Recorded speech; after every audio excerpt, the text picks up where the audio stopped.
much, where there's a lot of bullying that happens, but it's mainly relational aggression that I see amongst girls in particular. Of course, I have 2 girls, so I focus mainly on that.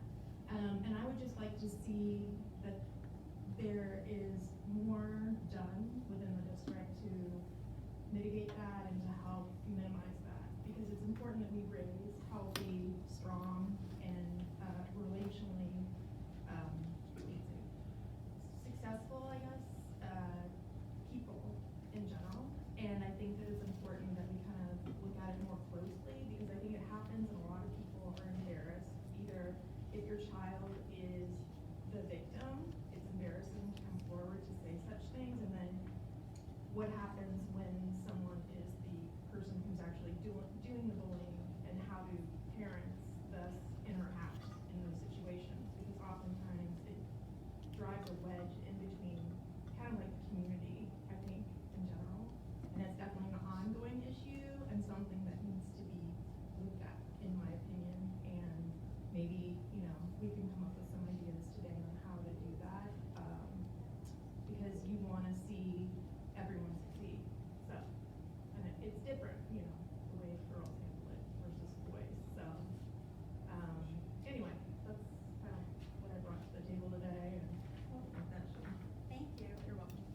I wrote that down as one. So when we do break out into group discussion, that's going to be something that we're going to discuss, and you can basically go into a group. We're going to try to divide by grade level. So we have 3 groups: kindergarten, kindergarten to 5th, elementary, middle school. But I know K through 8, whatever you pick. So, and then Angie. Hi. There you go.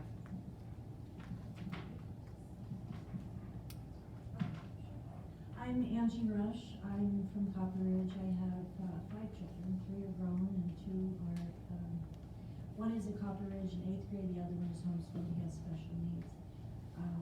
We have a huge problem with social media at our school. I'm sure it's at most of yours. I work for Naval Criminal Investigative Service in Washington, D.C. at the Washington Navy Yard, and my primary job was just to catch online predators amongst Navy and Marine members, and these kids are just asking for trouble. They're all on public settings. They can be seen wherever they are, at the school, at their homes. It's really bad, and when they do post these, you can screenshot the pictures, you can blow them up, you can see their names, you can see the school that they're attending, and predators are amongst us, whether you want to believe it or not. There are neighbors, there are family members, they are our teachers, they are our administrators, they're out there. Just watch the news and you'll see it. It's pretty disgusting, the things that I've seen that I can't unsee. And I care about these kids. I don't want anything bad to happen to them. It's not that I want them in trouble with their principal or their teachers.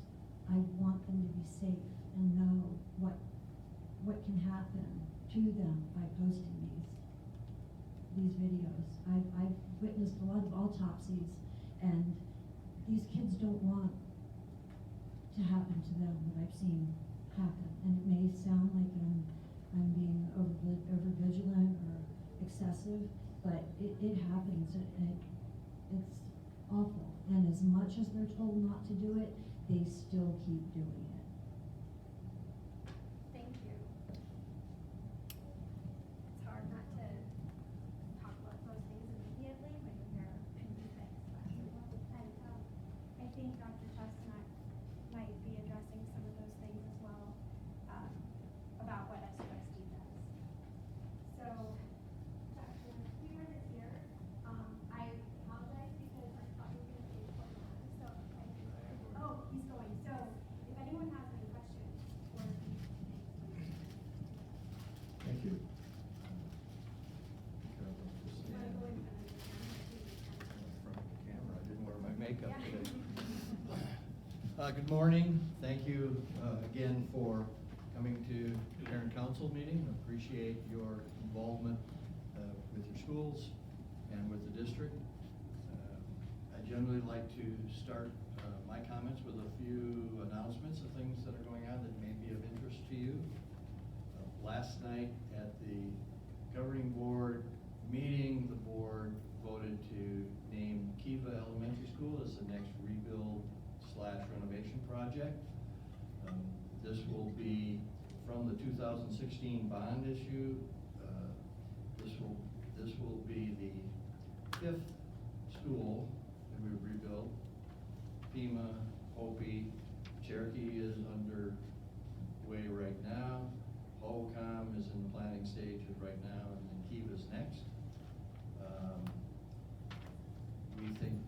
We know that we have money available to do at least one more school after that, as well as a number of projects. Projects like the front office security measures that have been taking place, that are being done in the schools, that will be completed this next summer.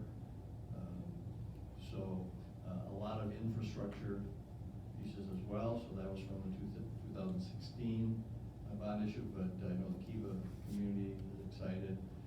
It's I think a 65-year-old school, and is costing us probably more than most other schools for the utilities costs, for water usage. So there's a lot of things that need to be updated, and rather than pour money into the old building, the decision was to go ahead and start that project for Kiva, which will probably begin in the planning stages in the spring. Navajo should be restored, and we are still planning on moving the Navajo students from and staff from the Oak property, where they've been for the last year and a couple months, to back to their home school during the winter break. So that should be completed. Cherokee and HOCOM projects will come to the board for the gross maximum price in December. So we're moving along well with that. So that's one thing. I think another important piece is the board also voted to approve the purchase of services from Discovery Education, associated with Discovery Channel. Discovery Education, we're going to do training for Laguna and Navajo in STEM, or in Navajo's case, STEAM, to have them prepared to seek national certification as STEM schools, which will be among the first few in the state right now that have that. And that's an important project for those schools who have been working on STEM and STEAM for some time, and now brings the district support back to what it was maybe 10, 15 years ago in terms of training all of the staff and helping them with their program that involves kids dealing with real-day problems and the integration of course, those STEM subjects: science, technology, engineering, and mathematics. So those are two important things from the school board meeting last night. Also, we started last night, there began our social media blitz on anti-vaping in the district, and you'll hear more about that from Shannon Cron, I think this morning. But we have a 60-day campaign through social media and a website, and that was rolled out sometime last night, probably during the board meeting, as our communication staff was working through that. So you'll be seeing more and more on that. As you all know, this is another area of concern among parents, and the national media has been highlighting the ill effects of vaping that seems to have caught a lot of people by surprise. And we're hoping to get in front of that by informing you as parents and the community about the dangers, as well as working with the students, at least at the middle school and high school age, so that they understand that this is not just inhaling a little bit of vapor, a little bit of smoke, but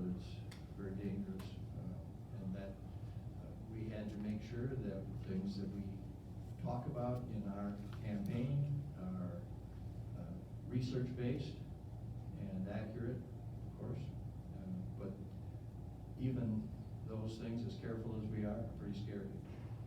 So with that, that's a few of the things that I think that have an impact on you and your lives, perhaps. And so share those things. I'm getting ready to leave to go to Coronado High School, where Congressman Stanton is visiting Coronado. So it's kind of a command performance, if you will. Get to put in good word with him for any assistance at the congressional level for the various programs that we have going on. And we always talk about fully funding special education, restoring lost funds for Title I, continuing to support our career and technical education through the Carl Perkins Grant. So those federal programs that we're involved with, I always believe that it's important to let our national representatives understand the importance of those to us, so that they are one vote, but that's how you win these kinds of battles, one vote at a time. So I'll be talking to him about those things as well. So I have time for a question or two. Eric? So I had answered some questions last night about sex education in Arizona from a reporter. I'm wondering where the district is on that. That's a kind of it's an issue that people are using to scare parents, and if anything kind of comes through this district, there's going to be a big purple C on the top of it. And so how are you guys getting in front of that? Dr. Guerin? So we currently have human growth and development under the umbrella of teaching and learning. And we have an adoption cycle that we look for when we are updating curriculum. So we're a few years away from looking at our human growth curriculum, but what we're using right now is tried and true and was run through committees and received parent input. So it's not something we're revamping right now. It'll be a few years from now. I do have experience in previous employment in regards to updating human growth and development. So I can say with confidence that this administration would make sure that there were parent voices at the table, teachers, our science teachers, administrators. It would be a collaborative effort, and we would really focus on what our community needs and block out some of all of this noise that's happening in the public. And I know it would be, believe me, I know it was challenging because I just did it last year somewhere else. But when we really work together as a stakeholder group and focus on what our kids in Scottsdale need, that would be the focus, and we would stay true to that. In the meantime, if there is a statutory change in the legislature or a change at the Arizona Department of Education, such as there was in social studies, revamping their standards this year, then we make our adjustments in line with that. We don't wait until our adoption series, but we do make sure that we follow the law and take into account those kinds of changes that come down the line to us. Yes? Just a couple questions. So was yesterday the day one of the 60-day anti-vaping campaign? Is that considered day one, or? I don't know how she counted those, Frank. I don't know. I She just said it's a 60-day campaign, so I would count that out, but I didn't see what she. It does take us through. Dr. Sackos was saying, I believe that there is a November national vape out, and it takes us through that, which is an important event, and so we'll have all the lead up to that and then some follow up as well. Okay, great. When is the national vape out? Actually, Ms. Cron is gonna be discussing this later. It's the National Smoke Out. We just renamed it here in SUSD National Vape Out, so. Why? But thanks for going with it. So, no, I don't know, is there a specific date in November, or is it all the month of November? Mid-November, but the entire month, our prevention campaign, you It'll be know. the national we're gonna- smoke out, and we're including Yeah. vaping. It's nice to have that Yeah. clarified. Yeah, Yes. looking at our data, you know, we found that kids are not smoking but they are vaping. And so we've changed smoke out to vape out and are really pushing out those prevention messages. And that stack in front of Ms. Cron is some great information on, that she'll be able to share at the conclusion of her presentation today. It's Yes. 9:55, I'm sorry to interrupt, it's 9:55, we have the room only till 11. So I didn't know if you wanted to take more questions. Just Yeah. last question. For that discovery partnership that you talked about, like my school's not a STEM or STEAM, but is that like a purchase order they could initiate with if they wanted to, initiate something from? No, because the work with Discovery Ed, we had to limit to those schools that already had STEM, because of the cost, so we didn't open it to everybody. What we did open to all schools is the Science Every Day, which we know middle school and high school kids get science every day as part of it, but elementary didn't. But the processes involved in inquiry teaching and project-based teaching were trained. We trained elementary, middle school, and high school science teachers in the last month. And so you might ask about Science Every Day and what they are doing with that in terms of upgrading science instruction.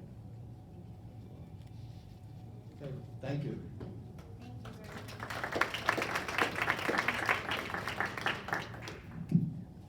I want to, before we move on next, I am so sorry because Dara Flores is here. She's a school psychologist at Mojave, and she is not on the agenda, and I apologize. That is completely my fault.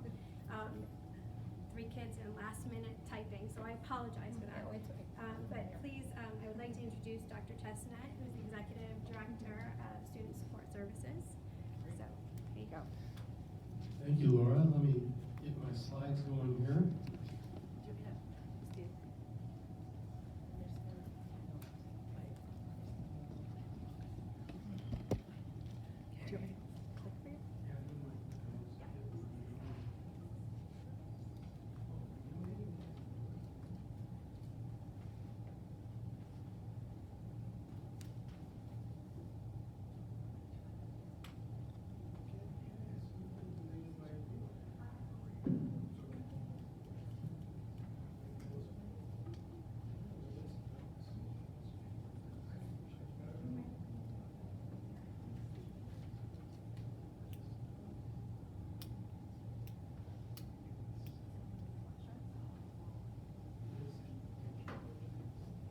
That's my drive. Okay, your drive. That's my stuff.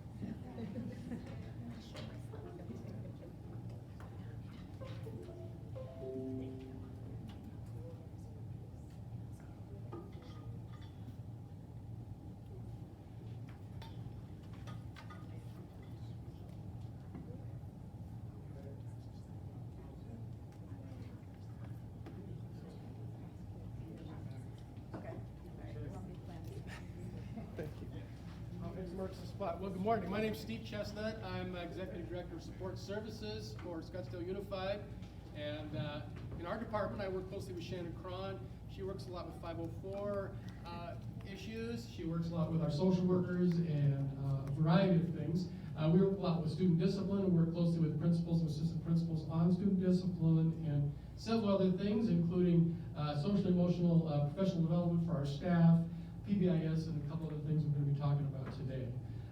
So we were asked to come talk a little bit about what SUSD does in relation to bullying and what we do in relation to prevention efforts. And so that's really one of the things I want to highlight is that we take bullying very seriously. We also try to work on it in a proactive and positive way, with prevention messages so that we can prevent as much bullying as possible. And we'll talk more about positive behavior intervention and supports, which is our system for doing that. But anyway, I know there's always a lot of interest in this topic, and it's a very important one. I'm a former middle school principal, and as you probably know, that's kind of where a lot of our bullying comes from nationally. I was in a different state, and I can tell you it was very similar in a different state as it is here in Scottsdale. And bullying is an issue, and the good news is that I think our teachers, our assistant principals, our principals are on top of this issue, doing a good job. But there's always something to work on, and we do put a lot of emphasis on it. And I'm hoping that this clicker works, and it may not, so Matt, that shouldn't click for me. So, what is bullying or cyberbullying, which is a very common form of bullying? Keep clicking. Bullying is generally defined as aggressive, systematic abuse of power, and is specifically involving desire to hurt, physically or emotionally, a power imbalance, which can just be perceived or it could be actual. It's repeat offending, and the victim feels powerless to stop it. So those are the kinds of symptoms that teachers, administrators are looking for when there's a bullying report. And there are a lot of policies and laws concerning this. So we have several SUSD governing board policies, GCQF and GDQD. Those two policies require SUSD employees to report. So everybody's put on notice from the beginning of the year. We do a training, online training with all of our staff, and remind them that they are required to be on the lookout for evidence of bullying, and if they are aware of it, they need to report it to an administrator and then follow it up with a written form within 1 day. So we take it very seriously. There's also state laws that impact bullying, including specific state bullying legislation, and there's federal law also on the next click. So a lot of policies and laws that address this issue that we work with. And specifically, Arizona's bully law is ARS 341 and contains these specific requirements that includes immediate notification to an administrator, and get that written report within 1 day. We give notice of rights, protections, and support services to the family that reports this bullying situation. There's a time frame for investigation, and then there's a notice of finding letter that an assistant principal or the principal will send out and say, I looked into this, here's what I found. And then we're required by law to keep those records for 6 years. As I mentioned, for schools, prevention is the key, and our focus is to have a positive climate and culture in our school. And I know that our teachers, our principals, our assistant principals work very hard on that issue. And can you go backwards? I was going to say, we'll go backwards, sorry. Because it's a blank screen right now, and I forgot what I was going to say next. So also we implement and reinforce positive behavior intervention and supports. And I'll let Shannon talk about this, and Dr. Flores, but that's a very important part of our school district culture, and it is a wonderful framework to create the kind of positive learning environment in our schools where kids can flourish, focus on academics, and avoid bad behavior. And then we do dissemination of bullying information to students, parents, and guardians during the first week of each school year. Hopefully you remember getting that. We remind parents, staff, students what the rules are around bullying. And next slide. I've already mentioned this. There are specific steps for administration. So when an administrator is dealing with a report or a case of bullying, as I mentioned, they send out a notice, anti-bullying policies and procedure. They tell you, what your rights are as a parent to what you can expect. It's kind of a notice like, we got your concern, we got your form, and so here's what you can expect. We have all of our witnesses fill out that same form, the bullying, harassment, or intimidation reporting form. A parent could fill that out, a student could fill that out, witnesses fill that out. And to find that form, you just go to the safety button. You probably see on the home page of SUSD, there's a big red safety button. Click on that, and then next screen, you will see down the bottom right-hand corner a link that says Stop Bullying. You click on there, and that takes you right to the form. I think I had one more thing to say on the previous slide. I don't remember what I was going to say. I'm almost actually to the end of my comments, and I will just trade places with Sharon because she's going to continue to talk about. This is a review of the entire, in case you were forgetting what I talked about. All right, yeah, we'll just go through all. Will you be able to send out this PowerPoint to people if they want? You bet. I can send it to Laura. Yeah. You bet. We'll make it available. We usually make all our resources available after meetings. All right. Okay, so I'm going to talk a little bit about SUSD's approach to supporting all of our students. And so in regards to bullying, or meeting the social emotional needs of our students, there's lots of different programs out there, especially when things are hot topics, right? Lots of organizations will create a program, they'll try to sell it to school districts. What research tells us is that the best way to meet the social emotional needs of our students is through what we call PBIS, and that's positive behavior intervention supports. So it's really a framework that we implement to be proactive and preventative when it comes to bullying. And so with that, you know, that green layer down there, which we call tier 1, those are supports for all of our students. So when we're implementing PBIS, we come up with what are the desired behaviors that we want to see at school. And we have to have a lot of conversation about that, because sometimes, you know, what people believe outside of the school environment, in the home environment, maybe in the community, might be different from the expectations that we want to see in the classroom. And so it's really important to get all of our teachers on the same page and then teach those behavioral expectations to our students. And so, for example, I'm just going to use Saguaro High School. Years ago, when they started having these conversations, they said at Saguaro Sabercats, we want our students to be capable, appropriate, trustworthy, and supportive. And so they went around campus, you know, and said, what does that look like in the classroom? You know, what does it look like to be capable in the classroom? What does it look like to be appropriate? What does it look like to be trustworthy and supportive? They went to every different location, so into the auditorium, we went to the restrooms, we went to the cafeteria, and started talking to people that were experts in those areas, our cafeteria managers, and, you know, really came up with those behavioral expectations that we want to see across the board. We then teach those behavioral expectations to students. So a big part of PBIS is the teaching component. So we make sure that every single student is taught our behavioral expectations. From there, we make sure that, you know, we're recognizing the positive. Okay, so this is really an opportunity for us to not only be preventative, but also to change school culture. So when school students, you know, feel like they're being recognized for the positive, feel like their, you know, teachers truly care about them, we're increasing the likelihood that kids are going to report some of those unpreferred or even, you know, harmful behaviors.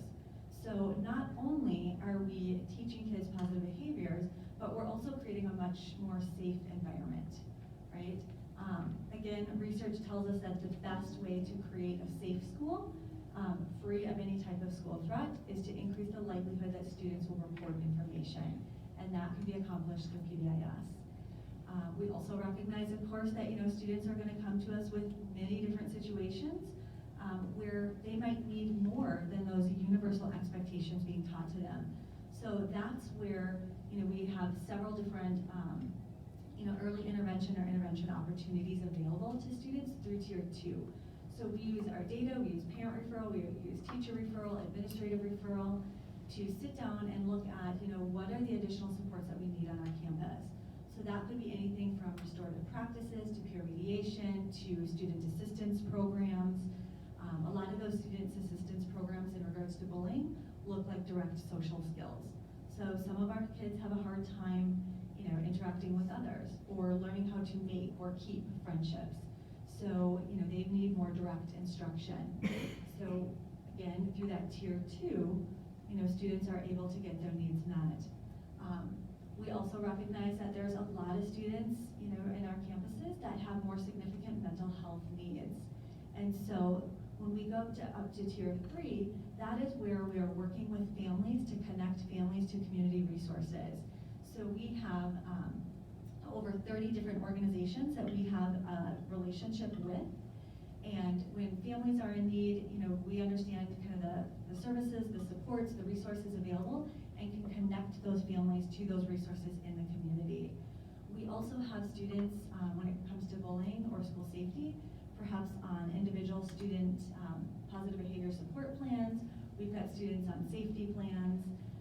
If a student is in counseling, you know, a lot of times we'll work with that organization or their counselor to create wraparound services. So again, you know, we're using the same language at the school that students are using in their outside services.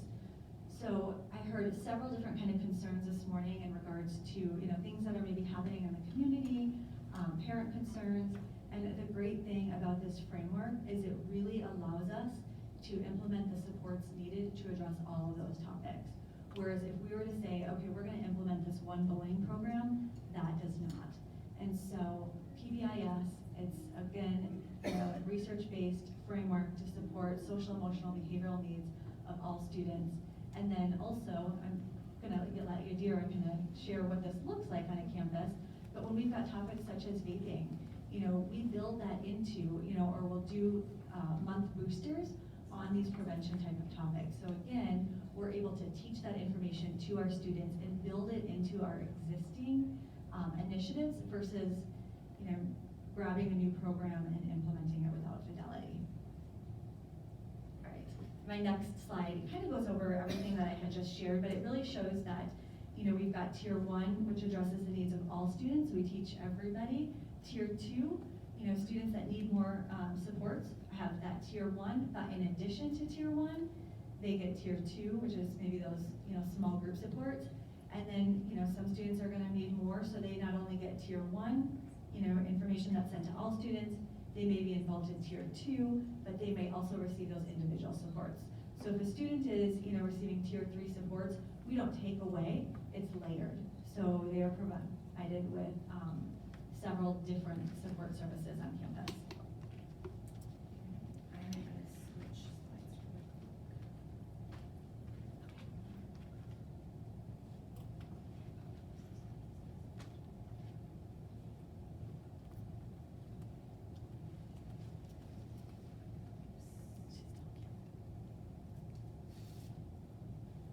Okay, I see if this goes for me. It does. Alrighty. Hi, everyone. My name is Yadira Flores, and I'm the school psychologist at Mojave Middle School. I have been at Mojave for 9 years, and actually PBIS is something that I'm very passionate about. I have been involved in the PBIS world for 18 years.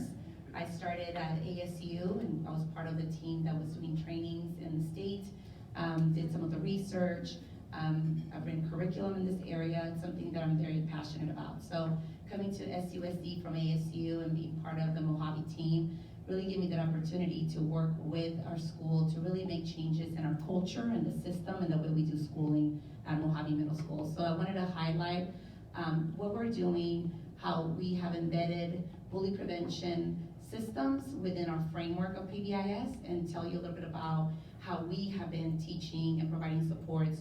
One, to be proactive and preventative, because the best approach is to be as proactive as possible. And then when behaviors do occur, to use it as opportunities to learn, not just for the students, but also for the staff and for us. So at Mojave, we have the common language that Shannon was talking about, which is PAUSE, which is practicing respect, accepting responsibility, working together, and safety matters. So that's the culture of Mojave. This is the common language that we use. And like Shannon said, when we first started, we got staff feedback, parent feedback, student feedback, and we identified this acronym as standing for the culture and what the expectations are for our school. PBIS, and what we called our PAUSE, because PBIS is the science, but PAUSE is what it looks like on Mojave. It's based on this scientific framework, and really the purpose is to create school environments that are predictable, effective, positive, safe. It's really the infrastructure that runs everything else, so that we can all be on the same page, implement things with fidelity, for things to be sustainable, and ultimately so we can get those outcomes that we're looking for. So here's the triangle that Shannon was talking about, right? So the green area is things that we do with all students. These are things that we do school-wide. And then as students need more support, we identify tier 2, tier 3, like Shannon mentioned before. So we have what we do school-wide, defining expectations, teaching this directly in every area, having an acknowledgement system. The reinforcement system that we use is because it's based on the science of human behavior, that behaviors are increased by reinforcement, right? So we're shaping and teaching students new behaviors. And those are the behaviors that are expected in the school so they can be successful in that environment. That's also expected of staff, so it's not just students following those expectations, but staff's expected to follow those expectations and only adults. But there's also an accountability system that when students make mistakes, because they're going to make mistakes, is that we use the opportunity to teach and reteach and provide supports as needed so they don't happen in the future. Once we've had this infrastructure in place, we went ahead and added the bully prevention layer. What we use at Mojave is evidence-based and research-based, and it goes very well with PBIS.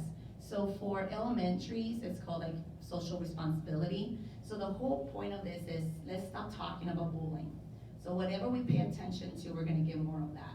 So the more we talk to kids about bullying and bullying behavior and what bullying behavior looks like, the more bullying we tend to get. It's almost like we're unintentionally glorifying bullies and teaching them what bullies do.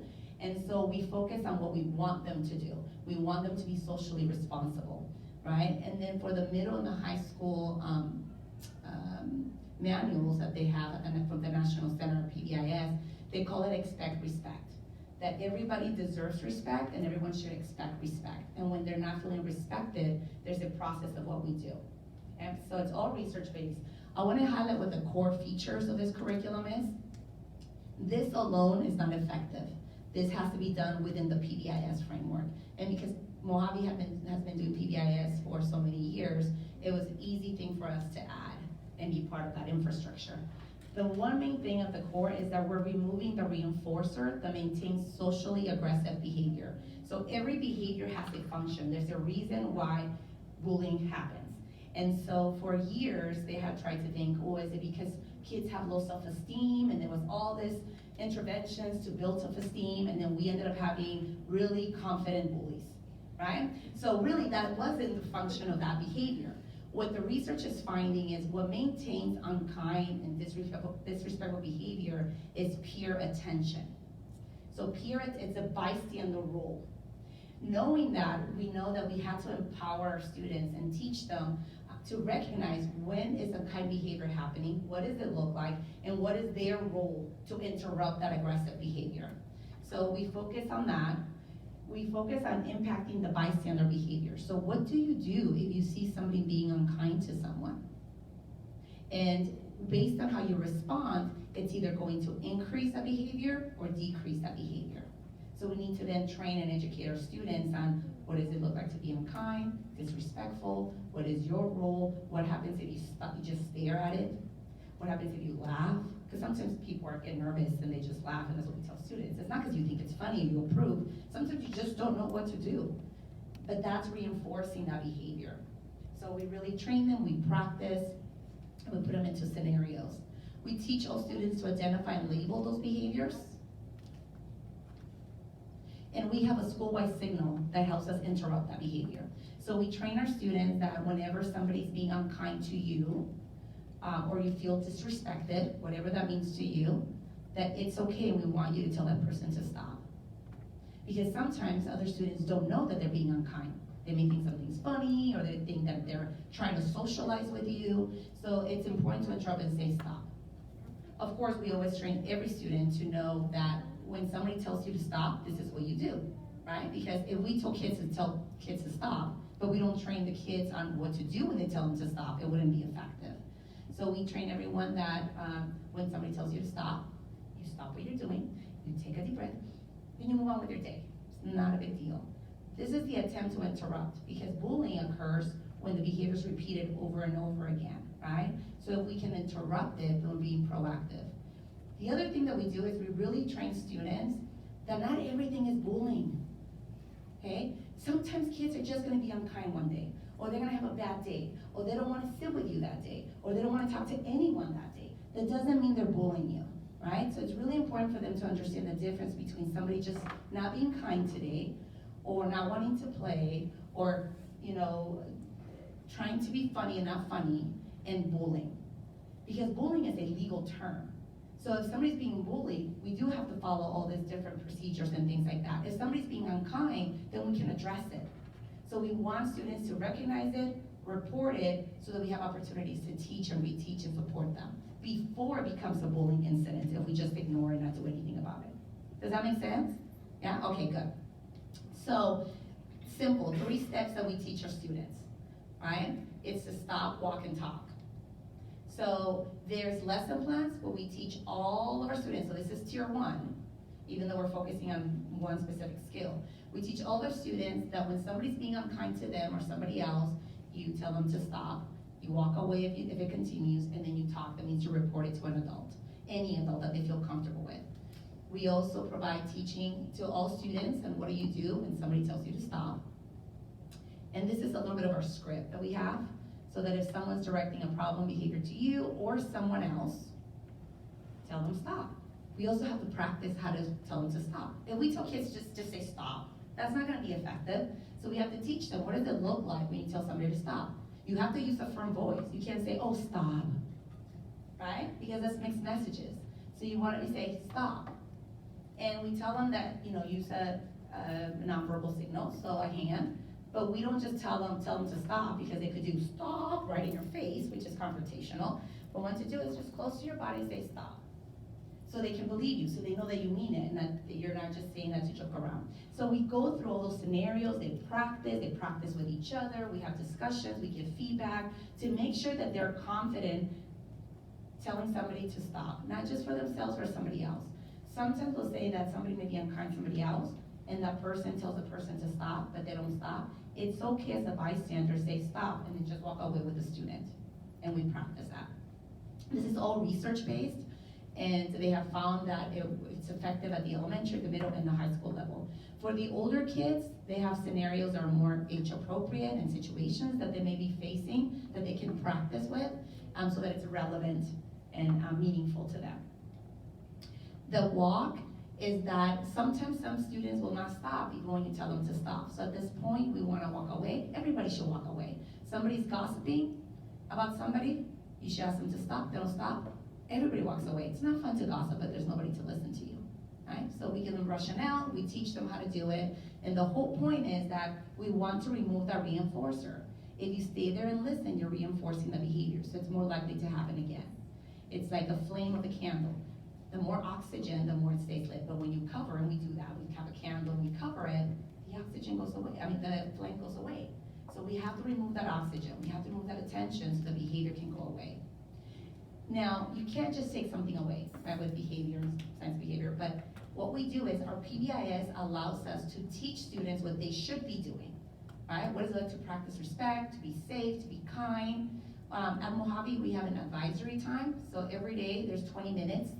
For those of you that have kids in Mojave, those 20 minutes where it says reading in the schedule, it is the time for silent reading to prepare them for the next class after lunch, but we use that for advisory. So that means that we have to do many lessons on social responsibility, kindness, empathy, working together. Anything our data shows us that we need to focus on, we do many lessons and we support and address those skills.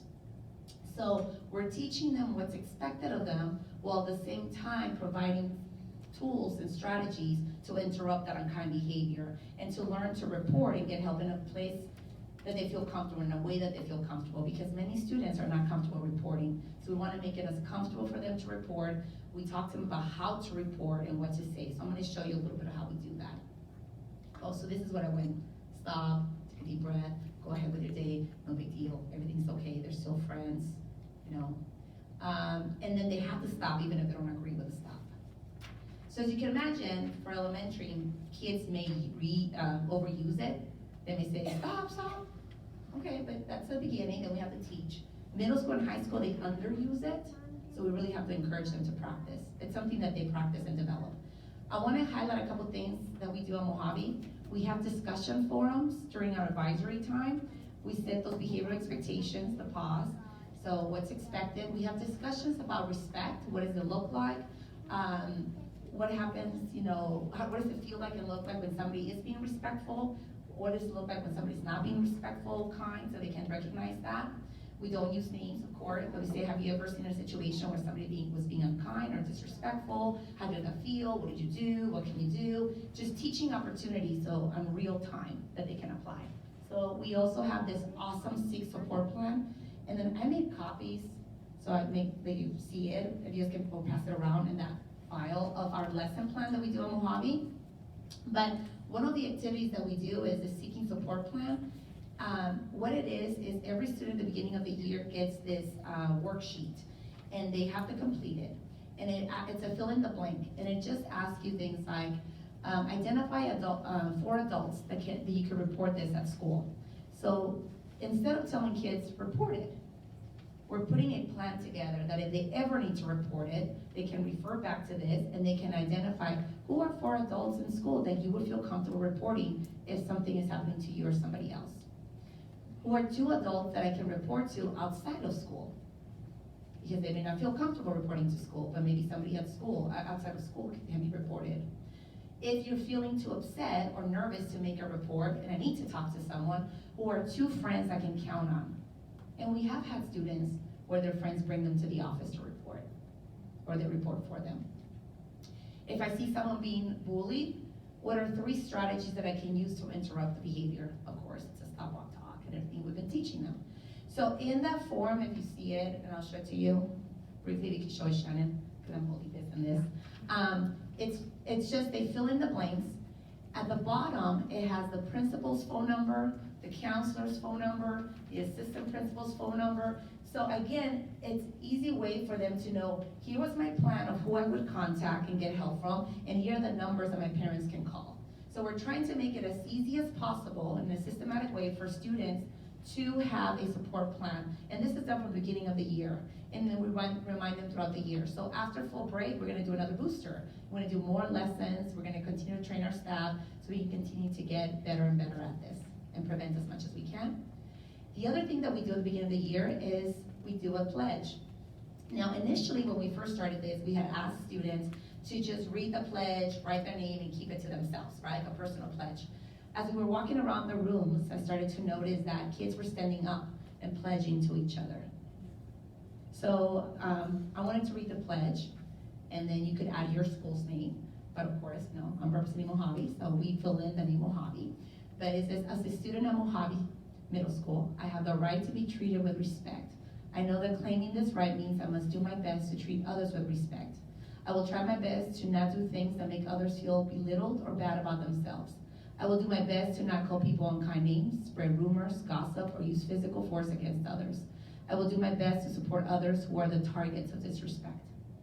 So they read this pledge, they write the name, and they keep it as part of their binder and agenda. So at the beginning of the year, they have a pledge, they have a support plan, and then throughout the year, we do lessons to continue to teach them the skills while being respectful and kind and building a community, while at the same time giving the skills to interrupt the behavior. And letting them know that when it continues, then we want to know so we can help and support them. And there's a whole training that we do with staff on what to do when kids come to them to report. So it could be systematic and consistent. So those are the things that we're doing at Mojave, and we'll be doing it for a few years. We're still gonna have some issues and some things, but we always learn and we try to get better every time to be as proactive, preventative as possible. But we couldn't do this without our PBIS framework. So I agree with Shannon that there's many programs out there, but if you don't have the PBIS framework and the infrastructure, it's not gonna be as effective and efficient and get those outcomes that we want.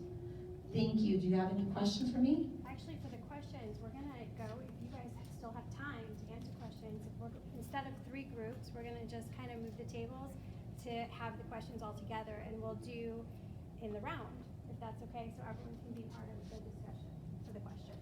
I have 3 minutes. and I have to Okay, go well to a then how meeting. about one question? Here we go. I guess this is not specifically a question to you, but this is more to touch on your mentioning the infrastructure.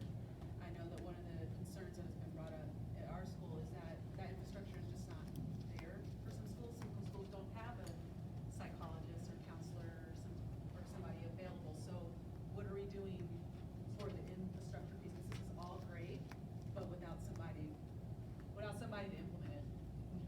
Okay.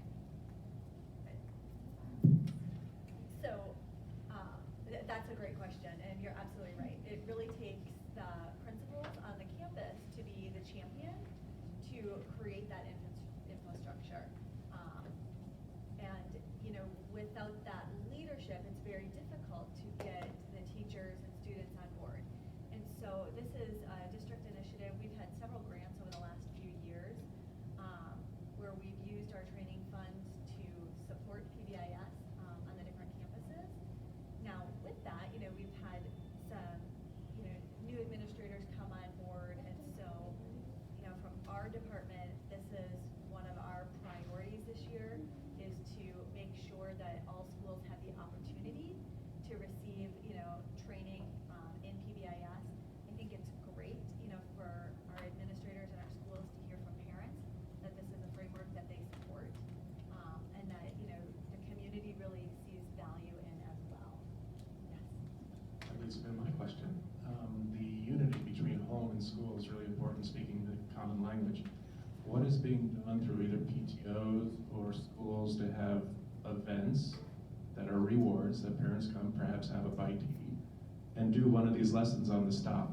Because for me, when I heard that, it was like, well, especially with the stuff with the phones, that really could be powerful if it's reinforced at home as well. So is anything being done there? So we have parents on the PBIS committees, and it's really, the school kind of looking at, what are the individual needs in the community? Absolutely, do we have parent nights and address, some of those specific issues to that school and specific to that community? In this case, it might be the stop, walk, talk. Maybe that would be a great strategy, for certain schools that they would want to adopt that. Once they train, their staff and their students, having a parents' night to train parents as well is absolutely a possibility. It would be encouraged, from our office to look at, how do we do that and how do we, encourage parents to attend. The goal is, and there's a lot of information that gets sent home, but to encourage families to use that same language in the home. So, again, that makes sense to them in the home environment to adopt some of those same, values, expectations, and then so they see that back in the school as well. I'm just curious, it sounds like an amazing program. Do you have any data as to how much bullying you had before and how much you have now? So we have collected data, and actually I have to see what data we have from last year too, but previous to that, Mojave had received state awards from the state of Arizona because of the data. So we were showing a reduction in office referral, improvement in reduction of bullying, and an improvement in overall climate of the school. So we have graphs and data from previous years. I just have to see what we have recent data, but we are looking at data and collecting data.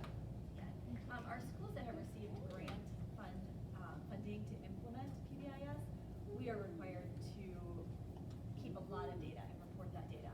And so I can just share from one of the high schools that I have been attached to, from baseline year to, fast forward 4 years, we saw a 77% reduction in office discipline referrals. So it's significant.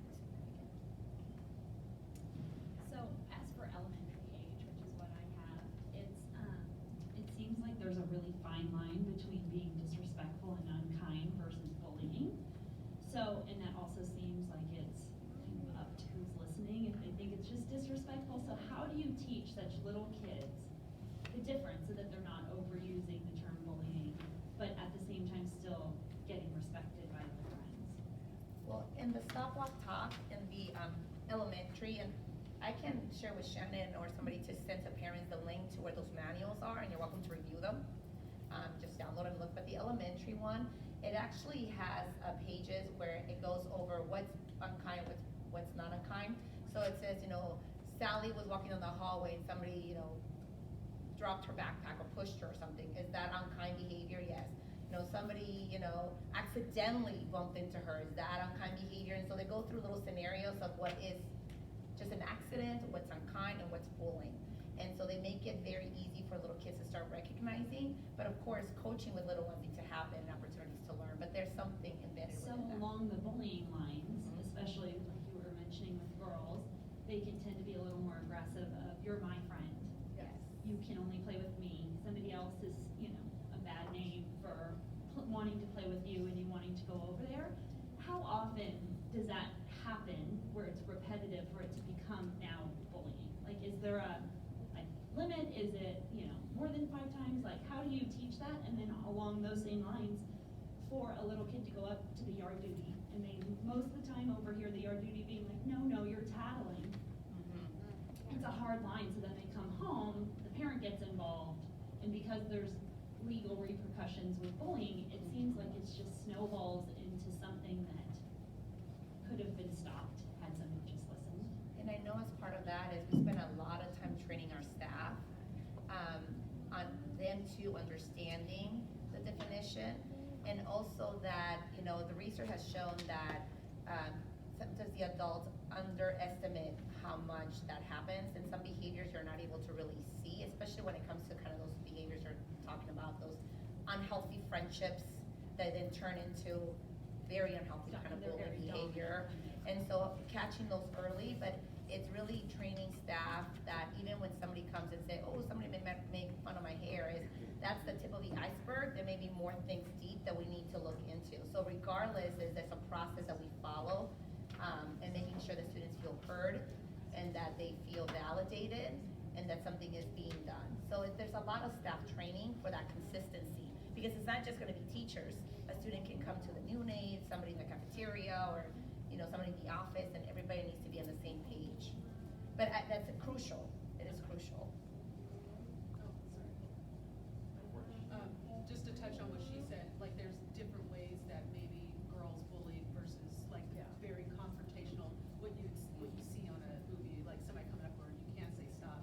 It's a little bit more passive aggressive, behind the scenes with personal relationships, but also compounded with digital. Are you implementing, cues or training to tell kids, maybe don't post that online and make fun of that person on Instagram, or Can I follow up with that? Because I have a question about that too. We teach our kids media literacy, or we hope to, so they can assess news sources as valid or whatever. Are we teaching social media literacy, the safety and privacy that you spoke about, or not? Is that in the curriculum anywhere? I'm gonna put myself, but I'll let Shannon talk about district-wide. In regards to Mojave, we do have Your kids shouldn't even be on social media yet if they're not 13. but they are. I know they are. So, in regards, because I'm gonna get going to another meeting, but I'll let Shannon finish. But at Mojave Middle School, I come into the morning announcements, and so is the SRO, and we talked about internet safety, because that's really all we can do. Students do have phones. Most of them at middle school have a cell phone. So we talk to them about definitely the rules about using it in school and when you can and can't use it, but also just the responsibility and that anything you post is there for life. We have guest speakers to talk about that. One thing that we did too, and that we're gonna redo again, is we created a handout for parents on, kind of like a template of a contract, so that if your kid's gonna get a phone, maybe between parent and child, you can have a contract. We also put pictures of apps, and the title was, why your kids love them, why you should monitor them. Kind of highlighting, because sometimes parents may not even know about a new app. We were learning about new apps, we're like, what's that? What's the kick? That was good. What's this? It disappears, so we were trying to keep up. So we thought if we can't keep up, and maybe some parents can't keep up either. So we started putting pictures of apps, so that if you look at your child's phone and you see that app, you can know that, oh, this is an app that could be used for being unkind and things like that. So we're really, at least in Mojave, trying to build awareness, try to stay on top of technology, because it's always changing, there's always something new. And then really, really educating about how crucial it is for them to be responsible using it. But definitely I see it as a collaboration between parents, the school, and the community. Thank you so much. I'm sorry I have to go, but I have a meeting that I have to do. Thank you.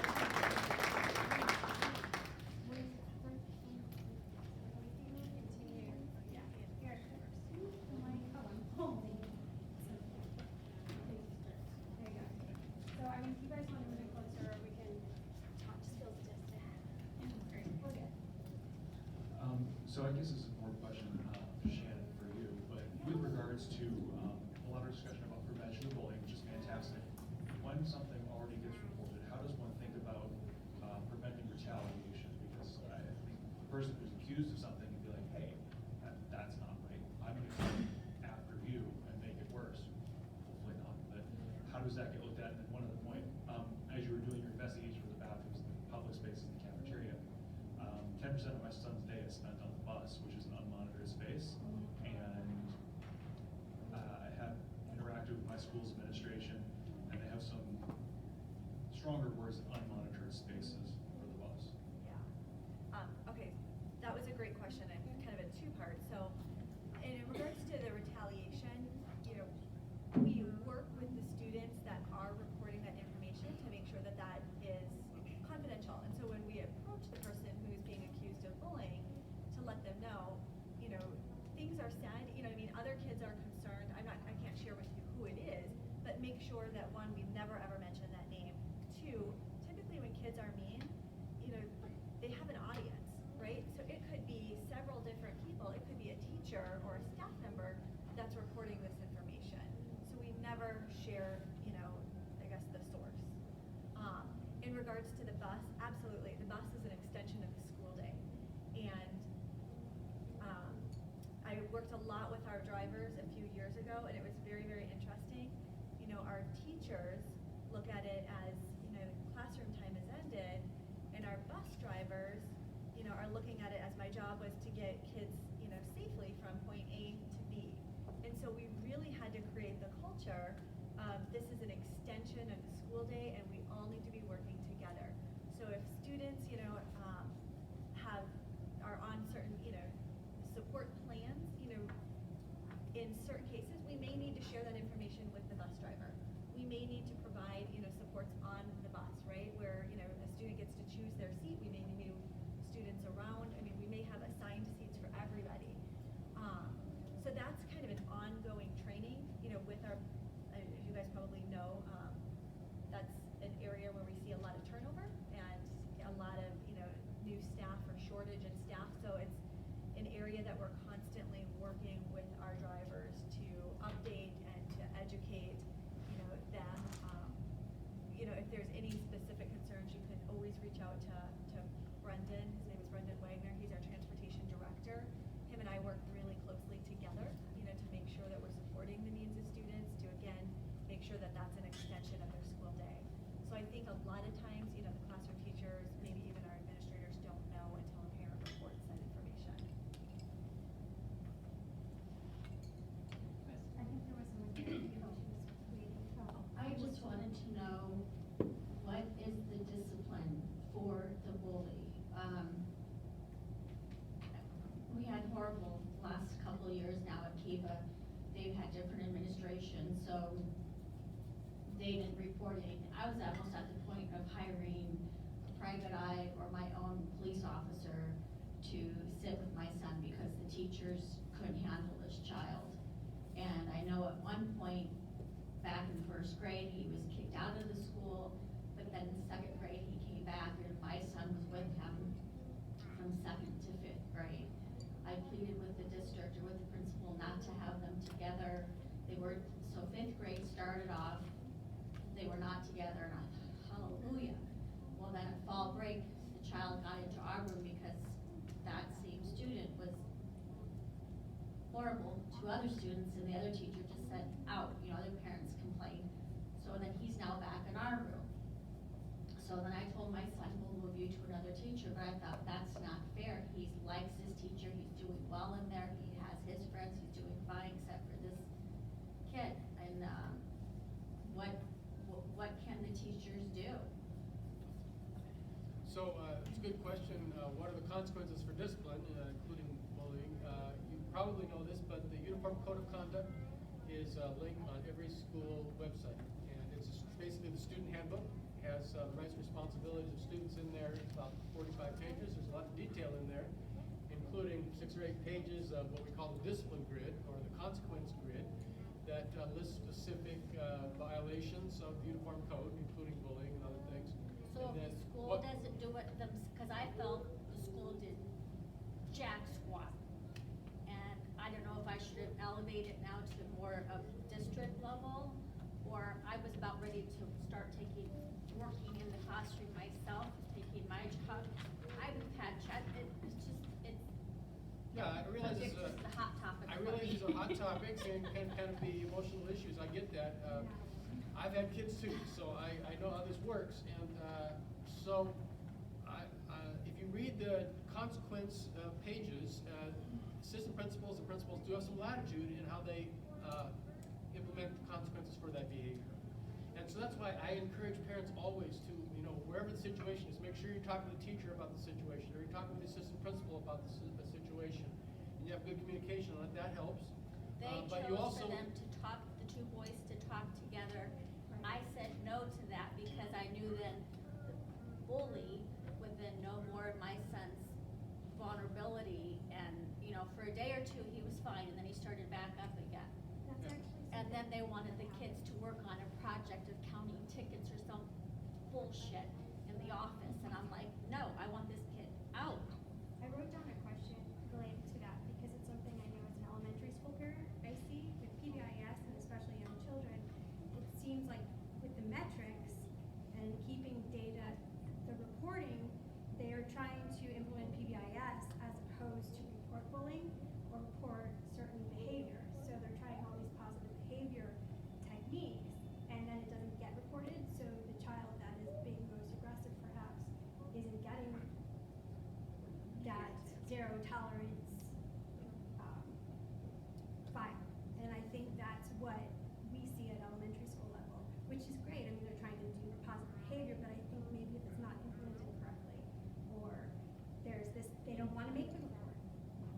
Well, just to clarify a few things, we don't have any tolerance policies. There's always judgment involved. We want our administrators and teachers to have good judgment on how to resolve issues, and that's really what they're always trying to do, is resolve issues. I realize that there can be disagreements on how that issue was resolved or should be resolved. I showed you how to find that form, the bullying form. Anybody can fill that out. If you turn that into the principal, the assistant principal, they are required to go through the process that I outlined, tell you what your rights are, to follow up on it, and give you a report on their conclusions. So we have a process in place that conforms to state law, and our principals make a good effort to follow the letter of the law in regard to bullying. Actually, if I can follow up on that, I'm sorry, just with regards to the reporting. So at the end of any reported bullying incident, the notice of findings, or the notice of completed investigation should be delivered to all of the parents at the end of that incident? Not necessarily, no. FERPA requires that student discipline be a confidential matter. It's not public. I can't share with you how I discipline Shannon if she's not your kid, right? Right. However, there are some exceptions with regards to bullying, and so it depends on the severity of the situation. And it's possible you can share information that there's a report that your child is being bullied, and that gets more into kind of a detailed question that the principal's going to have to follow up on and figure out. Okay, I saw your presentation. It was like, received notice of complete investigation, parentheses, regardless of outcome? And Yes. So I should receive something or not? If it was on the official bully form, yes. Okay, thank you. And if you don't, let me know. Hello, okay. I've been an SUSD parent for, I don't know, 12 years or something, seems like forever. And I don't know if this is considered in the same vein of bullying, but what I see in a lot of school policies is very top-down, that almost assumes that the adults on campus are infallible. And one of the questions I had about the Mojave model was whether or not students are given an avenue to report adults who they think are being inappropriate or picking on them, whatever it is. Chaparral had a huge issue with this 2 years ago. And it was out of control. But I feel, and I've seen at 2 different schools, principals who are like, you know what, everybody needs to be kind, and then screaming across a hallway, like, you need to do this. I'm like, you're not really modeling the behavior that you're asking of these students. So overall in this PBIS model, is it a two-way street, I guess is the basic question. That's a great question, and the answer is yes. So with our schools that are implementing PBIS, they create a matrix. And so they've got their school-wide expectations, and then they've got the areas or the locations. Most of those schools are now creating an area for teachers. So students, parents, teachers all work together to say, what are the expectations? I mean, obviously our teachers are going to follow, or should be following, our school-wide expectations. But what does it look like for a teacher to be respectful? What does it look like for a teacher to be supportive? And so, kids really have a voice. And then if they feel like, those, behavioral expectations are not being respected, they're encouraged to report that information to one of those trusted adults on campus. Okay, so, I don't know, I've had a bunch of thoughts myself as well. But you mentioned that the referral rates have gone down in terms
out, okay, this really wasn't bullying, the student was unkind, maybe they were mean, it may not be marked as bullying. We also look at, the difference between classroom managed behaviors and office managed behaviors to really make sure that, again, we have a really good understanding of what are the behaviors and what sort of meaningful interventions or supports need to be put in place. At some of our campuses, and this is at the elementary, we've seen a decrease in, bullying type of behavior, but we've seen an increase in physical aggression on the playground.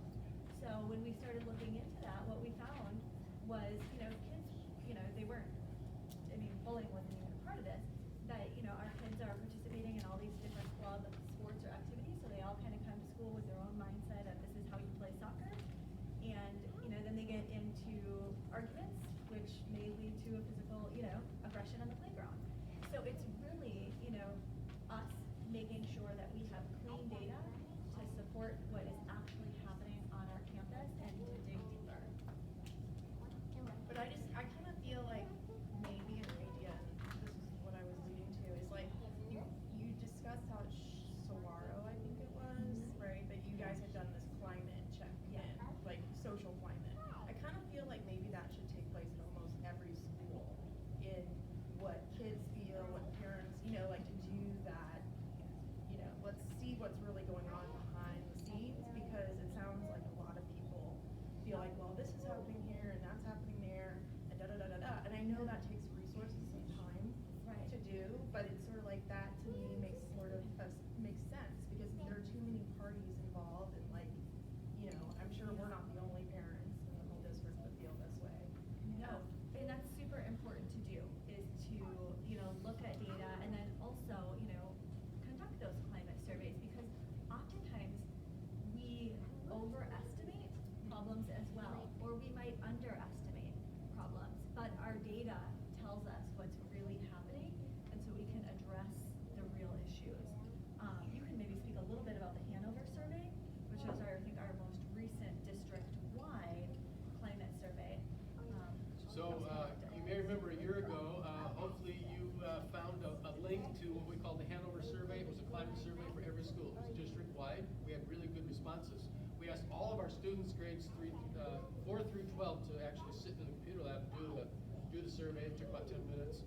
And it was really a check on what students, staff, and parents thought about the learning climate of their school. Kind of what you're talking about. We got back some very interesting results, school by school. Each school is a little bit different, and we shared that information with the principal at each school and asked him or her to follow up on this and look at what's the data telling you, kind of what Shannon's talking about. Anyway, that was a year ago. That was a year ago. We're doing round 2 this month. And the link is not available yet, but we'll be doing a push out from the communication department. You'll see the link. You go on there, and it only takes about 7 to 10 minutes to do the survey, and that data is very helpful to us. And why did you choose to implement it for grades 4 and up? I was gonna ask the same thing. All elementary schools are included. The theory is that the students in primary grades aren't able to truly understand the questions that we're asking for really all levels. They are differentiated. I mean, the elementary school questions are slightly different, more simple language than the adult version, but it's the same theme. So that was the theory behind it. But all parents get it, regardless All of parents can participate, and community members as well. Yes. If you have a K live, you're cutting out a pretty big chunk of the school.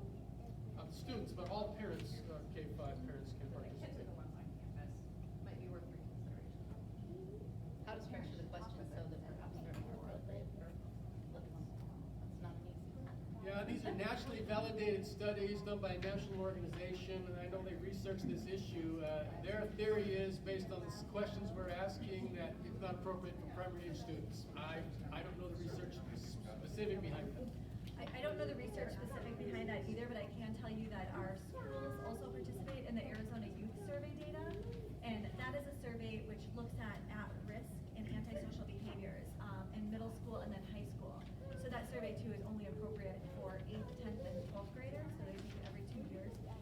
We are in an AYS year, so students will be taking that survey this spring, but it's interesting. Every single year, and I look at, the data, it's a 195-page report for every single school, and then we get a district report, which is closer to 250 pages, full of data, and actually I would love to come back and share that information information with you guys. You know, most years we do get invited to attend, to come and present to Scottsdale Parent Council in regards to what that data shares with us. But specific to bullying, you see the highest percentage in 8th grade, you know, students report bullying, and then it completely cuts down by 10th grade and then again in 12th grade.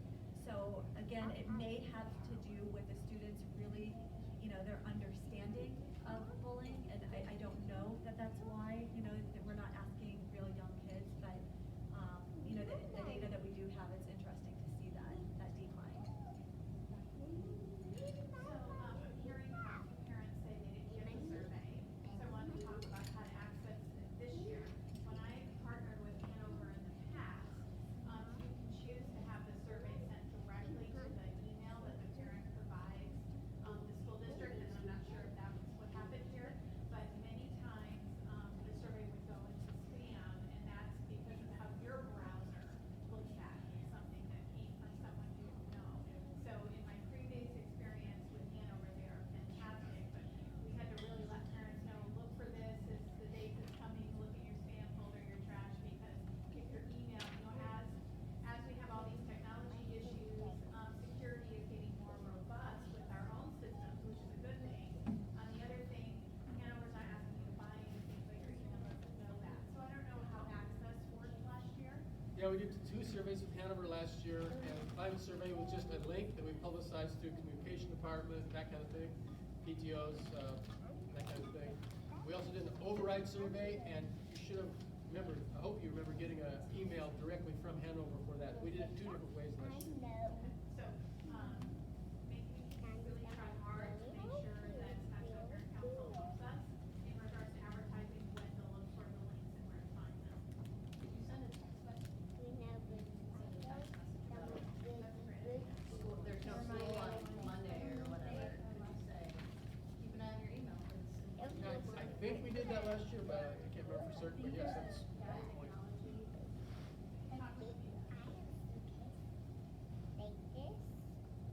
Question for the schools that have implemented the PBIS program, where do they fit that in their day? Like I know at our middle school, on Monday morning, they do what's called second step, and it's like social emotional issues. So I don't know how that relates to PBIS, or where's the other campuses put that in their day?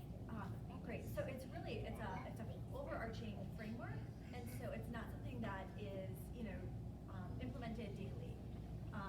So typically, you know, in the beginning of the school year and then after each break, so I always talk about teaching behavior the same way that we do academics. So in the beginning of the school year, when kids come, you know, step foot on campus, we teach them what are those behavioral expectations across the board. So it's actual lesson plans, you know, that teachers are getting, that they're making sure, again, everybody is, you know, teaching those lesson plans day 1.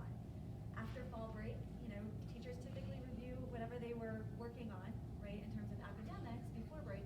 We ask that they do the same thing with behavior. You know, spend 5-10 minutes, you know, going over your classroom expectations, right, the same way that we would the academics. Same thing after winter break, spring break, and then again in the beginning of the school year, the entire school, you know, is taught those behavioral expectations. Something like second step, that's actually a social emotional learning curriculum, which really pairs nicely with PBIS, because PBIS, again, is that overarching framework, it's a behavioral framework, whereas something like second step, our kids are learning more of those, I'm going to call them essential skills, you know, problem solving, diversity and inclusion, you know, productive conflict, you know, how to kind of navigate their social emotional world.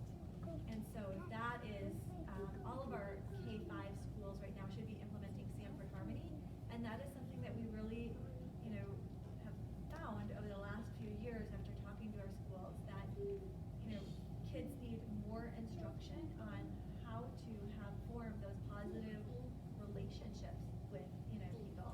And,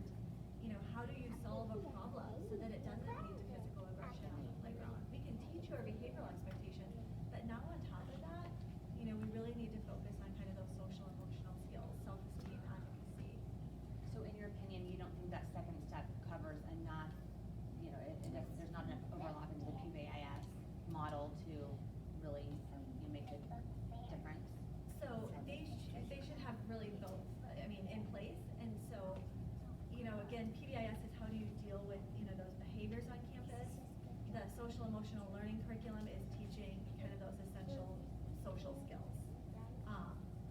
You know, but they work very nicely together.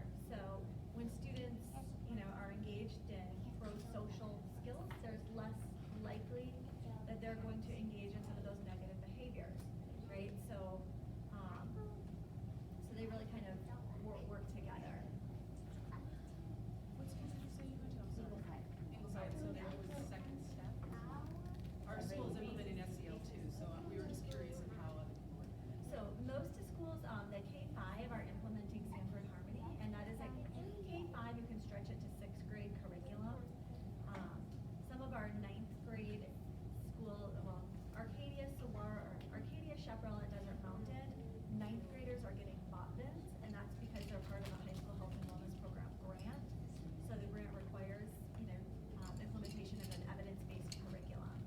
We chose BOTVINs because it's shown to reduce substance use up to 80% in students that have been exposed to the curriculum, but it really is more social emotional. So it's focusing on self-esteem, self-advocacy, some of those resistance strategies, you know, skills that we then carry over into, you know, students being able to say no to drugs, alcohol, vaping.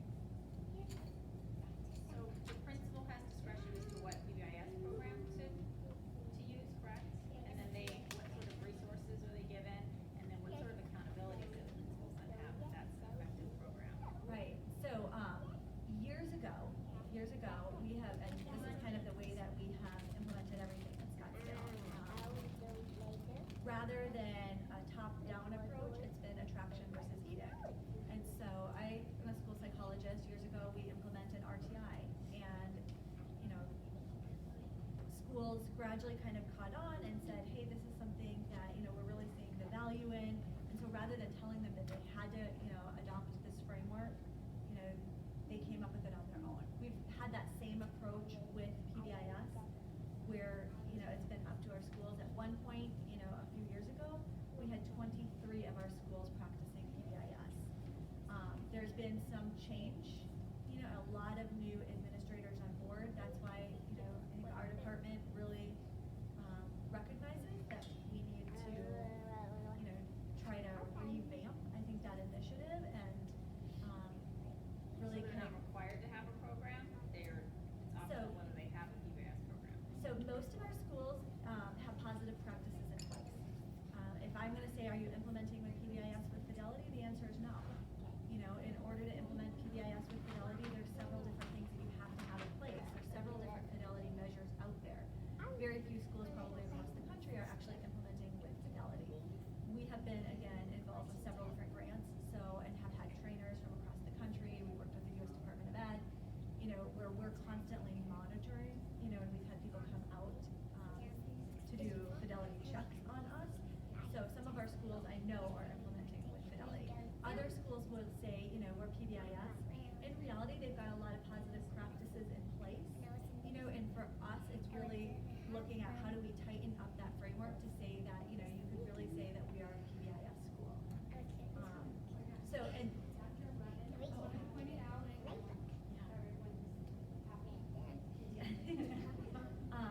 and so PBIS is a framework to deal with student behavior.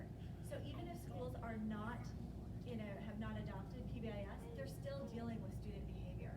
PBIS is really a shift in focus. So instead of focusing on, you know, the discipline side, you're focusing on teaching those positive behaviors, teaching what it is that we expect from students, implementing that consistent language, looking at, you know, teaching behavior as a way to learn versus kind of provide consequences. So, and you're improving school climate and school connectedness, which again, we know increases the likelihood that students are going to report, you know, problematic situations. Students are going to be involved in less risky behaviors if they feel connected to school. So there's a lot of positives that come out of this framework. As for the district at our school, I know our principal at Cherokee Elementary had said that we should be having a counselor or somebody through the district provided to us at least once a week. We still don't have it. He's constantly writing on up. At what point will we get to see that person there to help facilitate our PBIS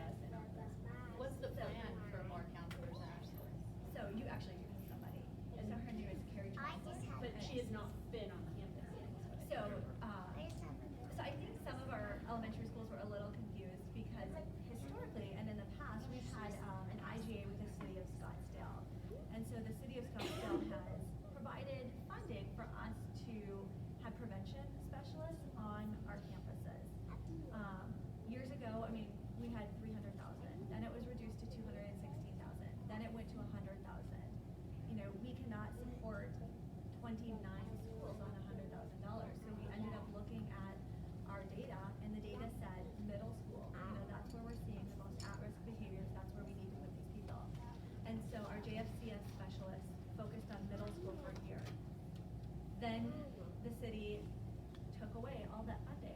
And so, unfortunately, most of our schools have gone without any sort of, a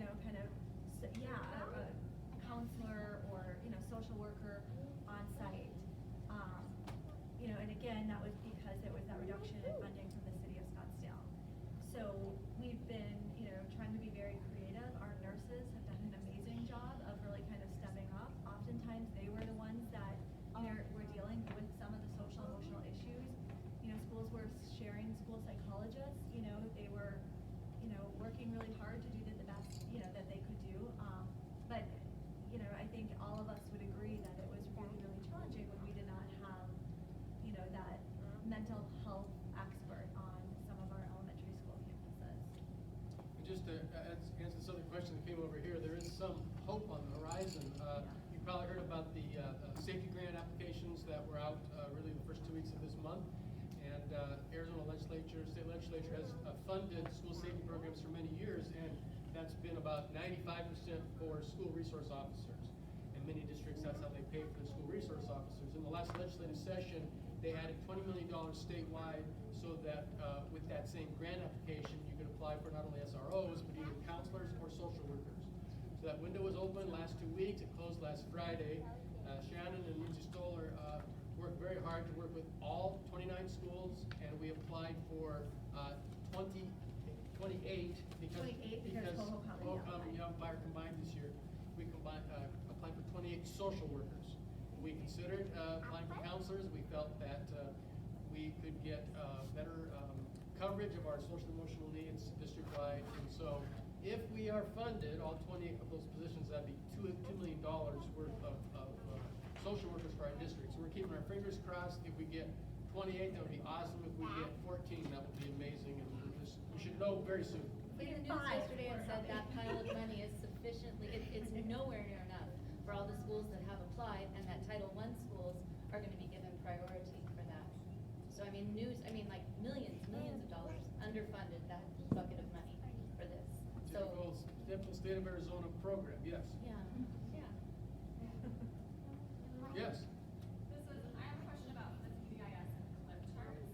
There are some parents that are not really excited about clip charts and kind of believe that reinforcing positive behavior with rewards doesn't intrinsically grow them inside to know the pleasure of helping someone. They think they're doing it for a cookie or whatever, or to go up on the flip chart, and they're worried that that's like the same idea with homework. You're not supposed to reward yourself for finishing homework. Anyway, can you speak to that? Yeah, absolutely. So, And do you think clip charts are PBIS? they're not. And I say that, and it's a very, very common misconception about PBIS that clip charts are PBIS. And people either love clip charts or they hate clip charts. If you actually speak to most PBIS experts, they're going to not be in favor of the clip charts.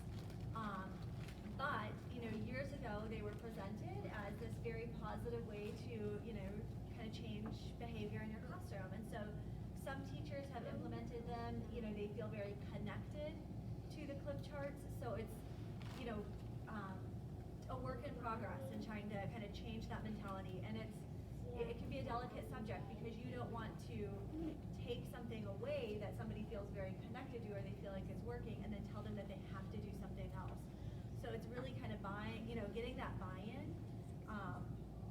and then also educating, our teachers and our administrators that, clip charts are not tied to PBIS. So PBIS really has school-wide, expectations, and then they also have classroom expectations. And so sometimes, our teachers will build those clip charts into the classroom expectations. So very different, from PBIS, but I think that is a very common misconception.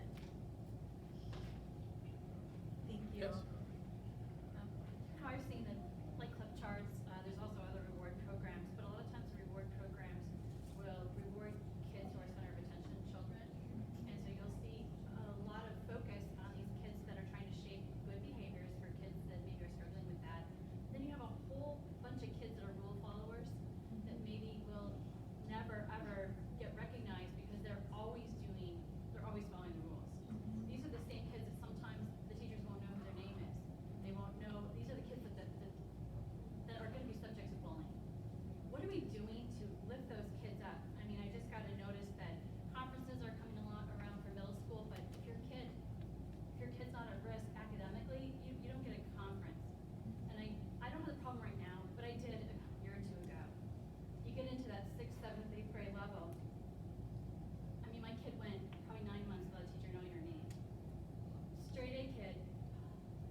new to me because we came to the district just 2 years ago.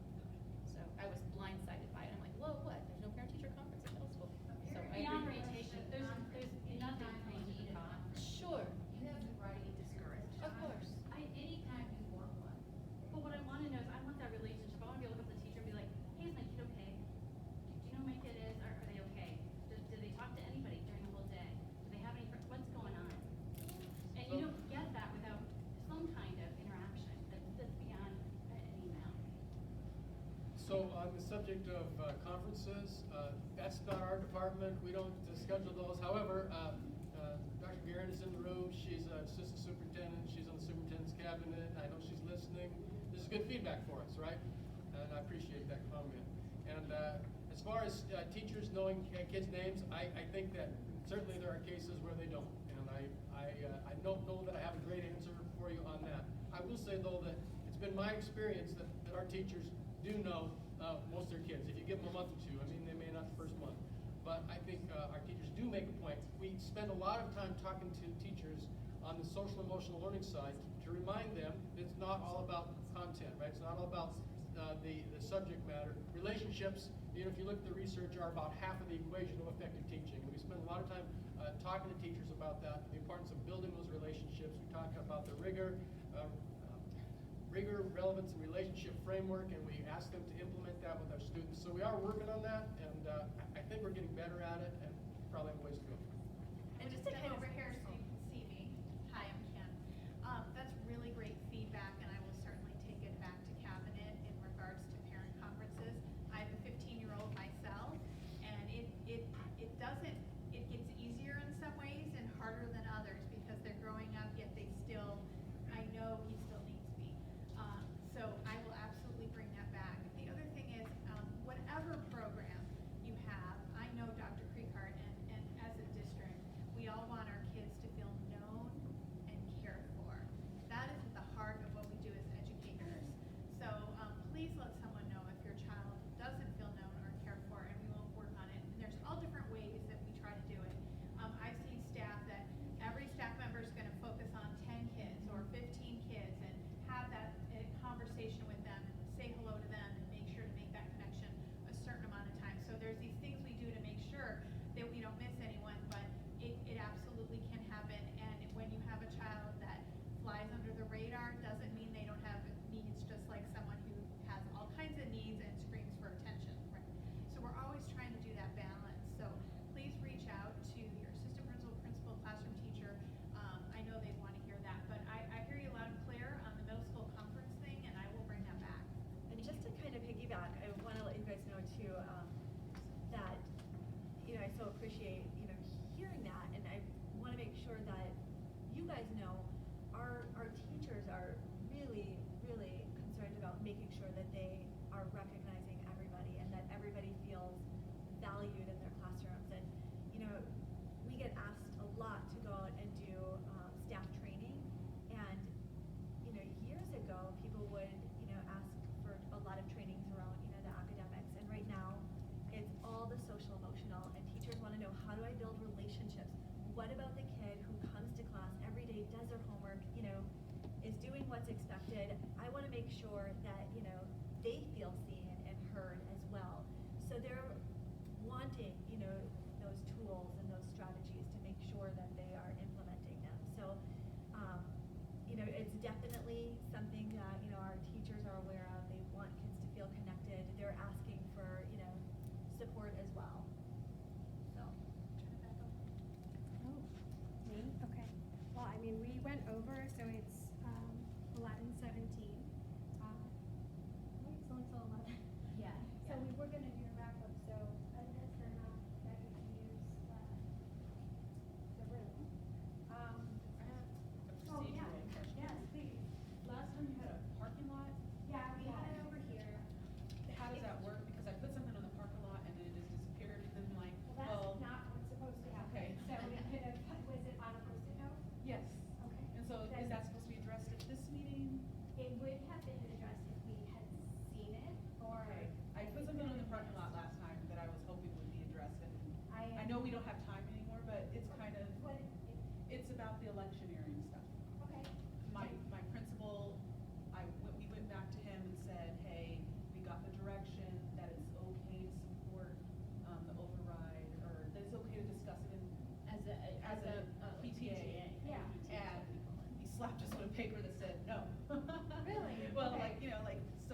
clarify. fear that like, you know, Okay, if so- you're supporting it while you're on campus. Right, so we really need some Yeah, clarification we did on get what. that, in the parking lot, and I think it might have been addressed, but regardless, I think maybe the way it was addressed probably wasn't the right way. So, is this from your PTO at Ingleside?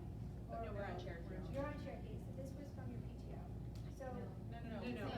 We're also on. We're on our- the PT, on the Okay. APT is what we call it, so we Yeah. went to our principal and said, good news, like, you know, can support APT it, can say yay." yes to the override, and he was like, absolutely not. So it's the way you say it.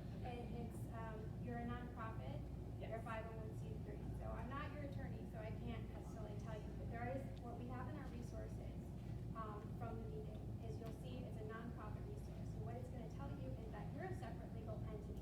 However, there are certain rules when you're at school.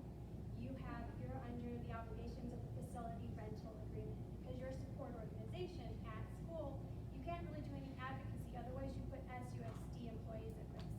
So just like the political action committee handed out information, you can do that. Now, as an organization, if your bylaws allow it, you can make a public statement outside of the school. You can have a meeting at night when you're renting, but it's gonna be a different facility contract agreement. Okay, so I think So, where he we're falling into can't the gray advocate. area is what is considered at school. We have a website, we have newsletters. You If can't use we're- school resources. So at all. is it yours or is it Scottsdale's website? Ours, it's our website. Then. The APT's, yeah, because. So well, we can you say, provide hey, we support this and this is a requirement on our information website. Okay, but we can't say the APT. But we can't say is- vote for Okay. this, because I'm at Sequoia and our principal is very supportive of the APT being able to provide information about it. I kind of gave a little presentation, but can't tell parents how to vote on the issue, but you can definitely provide. I Right. know because I offered to come and do a presentation. Why don't over I ask, Cherokee. why don't I ask our attorney to Yeah. send a couple do's and don'ts related to And we parent. actually Well, she have that. did. She did. We And did, it and we put wasn't- that up on our resources, so maybe I can send it to you, I can get your email, and I can do Is it it this directly. electioneering thing right here? The electionary. That's what he gave, That's what he gave us. Oh, your principal. Yeah. but what he got from the But this is district. very. Oh, okay, so this is different, and I think there might be confusion, and that maybe the principal needs to talk to the attorney in more detail. I think a lot of times we hear a lot of no's as opposed to saying, well, let me tell you how you can do something. Right, I think instead that's of what we need no, guidance on. because there's a lot of fear, and they could get in trouble as USD employees, can get fired, so I get it, but. Some of the specific questions our parents have asked, can we pass out flyers outside of school? Bumper stickers okay? Like, It depends when school's can we in put it in our session. newsletter? Like, And these are the Outside of specifics. school, you can Yeah. do whatever you. We do have some guidelines too, that I think that they've been around for a long time. Yes, children prepared a whole bunch of stuff, so we can get that to you straight away. It is hard because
media, was the Oh, other no, user? that was No, that was Angela. Angela. So Tracy it wasn't related to bullying necessarily, but I would let her ask that. It's something more about homework.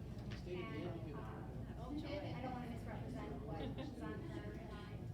Okay. So I know it's about homework and the type of. Thank you so much. Thank you. Okay. So is there a reason that she does not? Okay. Thank you. Thank you.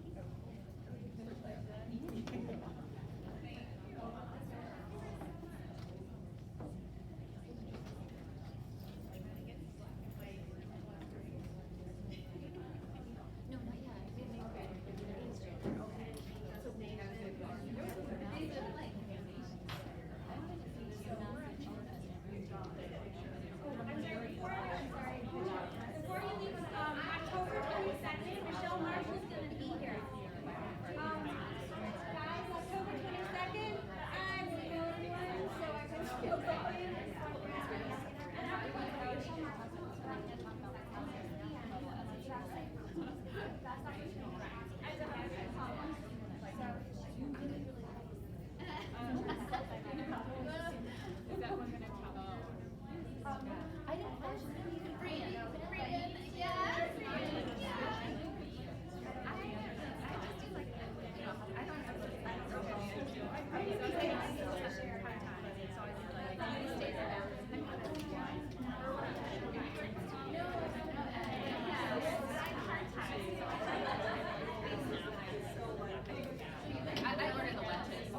Delia aced for math. Aced at the end. Went down at the end. Reese prepared her well, I think.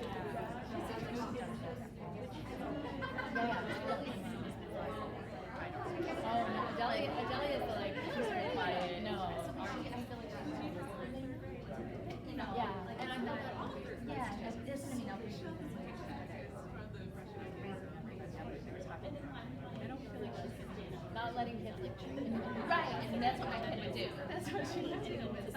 I'm so upset that that parent left. The mom right there. I don't even talk to her because